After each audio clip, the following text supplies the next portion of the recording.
सुना मर्द घी होलन घी मर्द होते हैं घी होते हैं।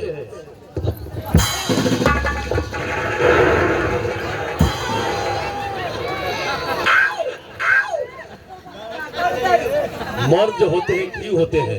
का मारो तारू घी के जानते हो क्या काम है? घी का काम है पराठा में घस दो उसमें सेट हो जाएगा। और खूंटी का काम बा मालूम बा उठल ना पोटल ना। हाँ उलट देन तो का करबू? उलट देन तो का करबू? क्या करबू? हम कलम है डायरियो पर साल मारब रजिस्ट्रियो पर साल अरे तू तो रोटी का बात कहले बानी कलम का बात कहां से आ गई बानी? दिस इज सही तो काली बानी काली लगे तो कलम का करबू? पूछो ना। काली तो हम बारू दुआ तो हम बारू अच्छा कलम लेके तू का करबू? साइन मारो तो काली किधर से मिलबे? काली कहां से आईबो? काली के कहां से? सुना हमने के दिलवाली बाड़ी की तू काली बाड़ी तू आज तोहरे पे पूरा खानदान हमारे जिया था सब परिवार हमारे जिया था नहीं। हाँ तो ला जाओ तो बात सुन के ला जाओ था क्या है?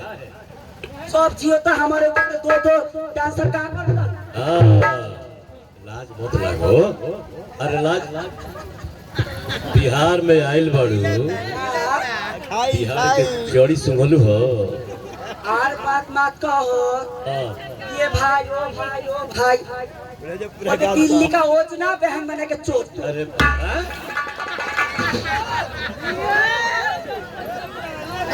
क्या बात कही है ओए तो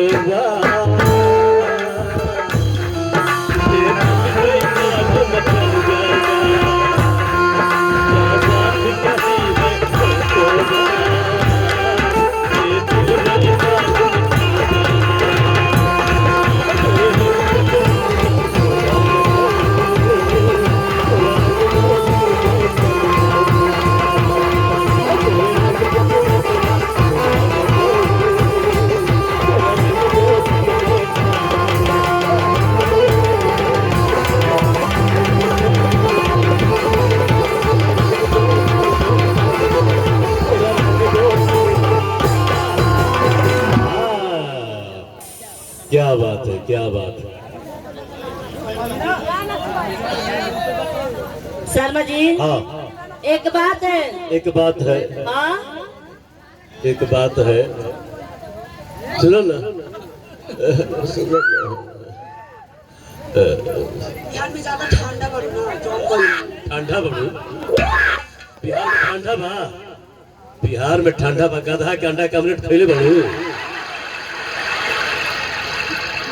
इधर गाधा कौन बा? तो भाई हो भाई ऐजा भाई के ना ना लगेला। ये गाधा हम खइबू। गधा देखले बढ़ू। गाधा ना खा जाला घोड़ा हो तो फिर भी खा जाला। घोड़ा देखले बढ़ू। घोड़ा देखले बढ़ू। घोड़ा नहीं देख ले घोड़ा कहाँ देख ले?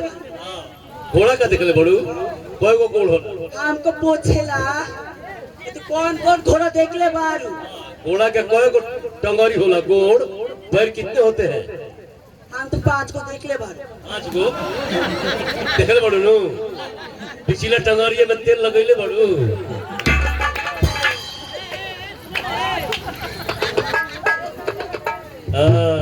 तेल की तो देले बारू।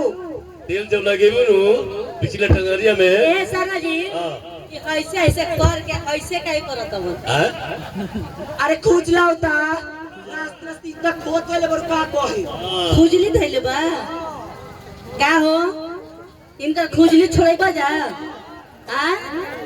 खाली जनरेटर छोड़े बा जा। खाली जनरेटर का लाइन कटल के देरी हो रही है। जहाँ जनरेटर का लाइन कटल कि समाचार ए बे हमारा खुजली छोड़ने के लिए एक बा हो। खुजली छोड़ाई बा ये लोग से खुजली ना छुड़ाए। एक आदमी से ना छुट्टी खुद का खुजली हो गई बनी तो कहाँ खुजली छुड़ाए? कौन सा बोले? जल जल पानी पानी बोले मन मंगा दे बोलो का नाम बता ले बारू? तेरा मासी हम सुनते तो 7 मासी वहाँ के पहला मशीन कहनी है बिहार में कोई को दवाई अच्छा 14 मशीन का कोई का दवाई होला एक गोल का एक लंप का हाँ एक गाठा आना बताई हो घर में माँ बहन भानी अरे सुनो ना कोई को दवाइयों खेला सुने ना तुहार बहन कगो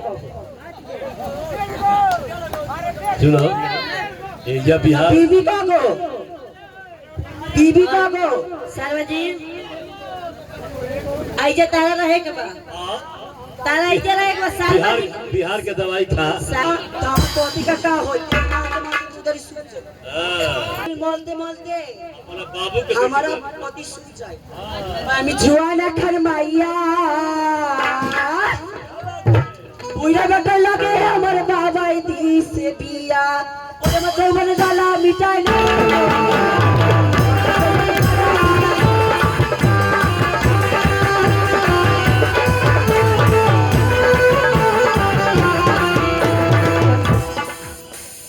तो हम बंगाली में क्या होता नहीं तुमको समझ में नहीं क्या होता नहीं हम मालूम बा भोजपुरी नहीं क्या होता नहीं तो फिर भी भांगा देले बनी तो हम तो जुआने कन छोड़ती हो जुआन एक लड़की बा हमारा बाबा और हमारा पिता एक बुढ़ा के साथ शादी करवा देले बनी ठीक बा हो जवान बड़े आदमी अरे का कहे बिहार का तो बड़ खबर हाँ हमारे बड़ खबर का नहीं चाहता है हाँ माजरी साइज हमारे तो छोटा ना हाँ का कहता सब हर बहुत से ठीक है जुआना खरमाइया पूरा बटन लगे हमारे बाबा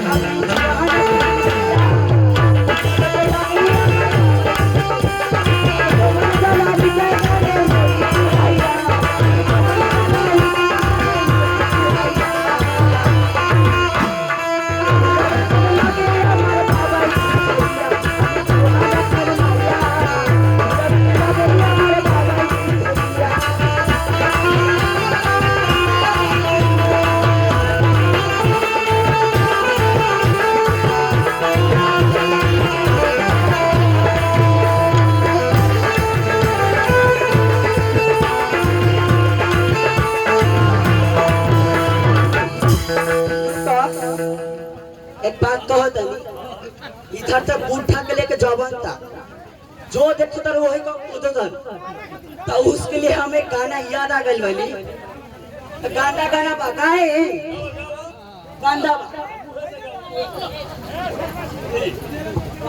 शर्मा जी कौन गाना गायबू हो अब हमारा रउआ कंपटीशन बा अच्छा हमरा रउआ कंपटीशन बा अच्छा कंपटीशन बा हां यानी कपड़ फुटबॉल बा एक बात है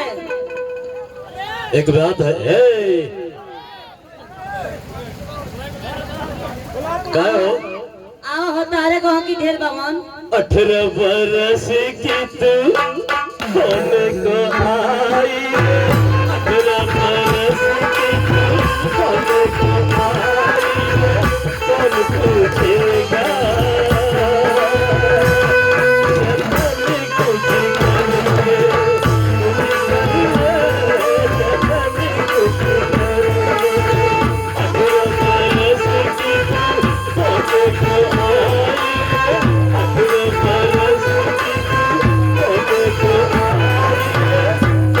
Oh,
मन बा क्या बात है भाई साहब?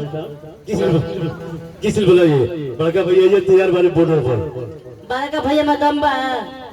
देखो है ये मैं बूढ़ा हो गल बनी हो, बूढ़ा हो गल बनी आचल हो गल बनी।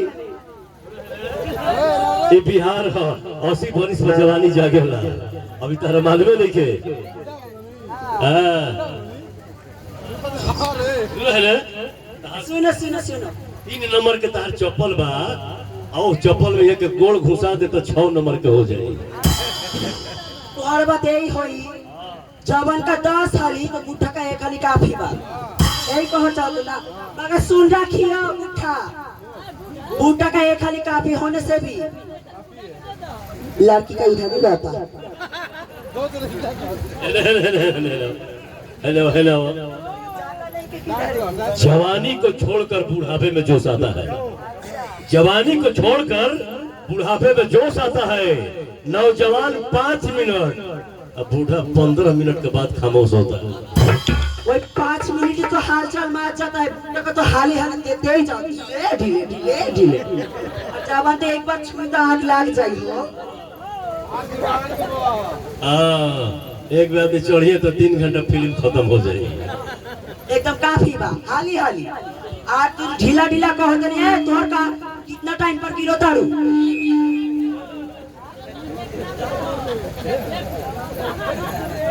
केलाई पहली कंपटीशन।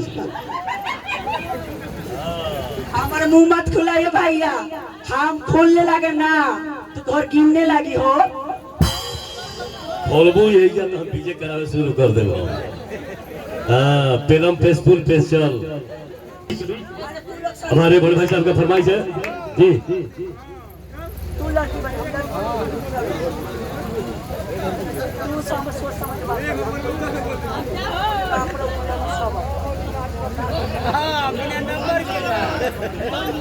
हाँ हाँ, अच्छा सर जी, बनी। हाँ। बेचारा कहता कि तू लोग ला जा, हम तो हिजड़ा बनी। हैं? ए, किन्नर का कोई भाई लाश शर्म बा, तू लोगों को छूने से डर बस सोची। तू नाचते नाचते हमको कितना बार छूले बनी पूछ लो। कोई छुली कोई छूली, हम तो सरकारी बा, तू तो प्राइवेट बा। अने के जानो तनी, तू और बस स्टैंड में भाड़ा लगी, हमर भाड़ा ना लगी। क्या करे लू? का करे? पुलिस आवती यार।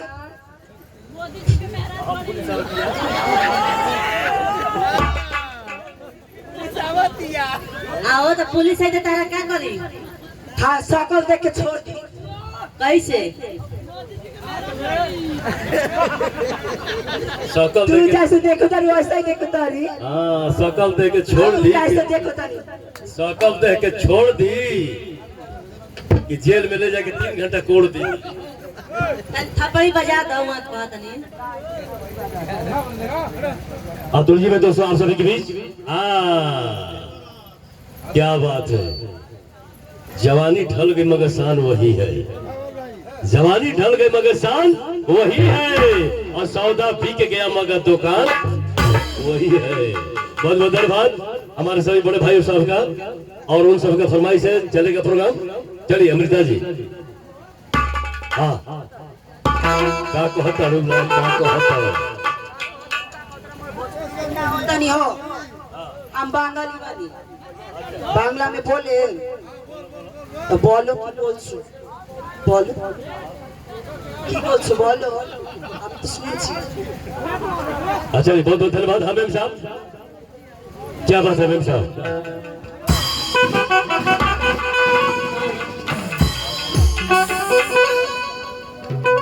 हाँ, और